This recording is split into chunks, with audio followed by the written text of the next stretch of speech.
মুজাদ্দিদে আল-ফিসানির কবরের পাশে একটা মসজিদ আছে। এই মসজিদে এক বুজুর্গ নামাজ পড়েছেন। নামাজের আজান হয়েছে, মসজিদে ঢুকছেন। হঠাৎ করে দেখে নামাজের আজানের পরে মুয়াজ্জিন সাহেব, ইমাম সাহেব তিনি মসজিদের বারান্দায় দাঁড়ায় মসজিদের সামনে কিছু বাচ্চারা খেলতেছে। তিনি বারান্দায় দাঁড়ায় আহ্বান করলো, এই মুসলিম ছেলেরা, এখন জামাত দাঁড়াবে, খেলা বন্ধ করে দাও, মসজিদে চলে আসো। বুজুর্গ বলেন, আশ্চর্য, মুয়াজ্জিন দাঁড়ায় বলল সবাই চলে আসতে, আর খেলা বাদ দিয়ে বাচ্চাগুলা সোজা মসজিদে ঢুইকা নামাজে দাঁড়ায়।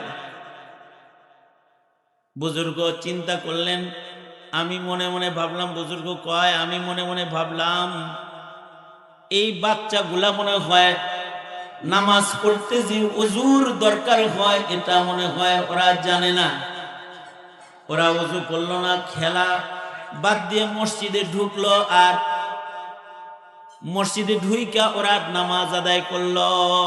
তাইলে ওদেরকে নামাজের পরে একটু ওযু শিখায়া যায়। তুই বুজুর্গ এই সব বাচ্চাদেরকে এক জায়গায় করে বলতেছে, শোনো, নামাজের আগে নিজেকে পবিত্র করে নামাজের জন্য প্রস্তুত করতে হয়, ওযু করতে হয়।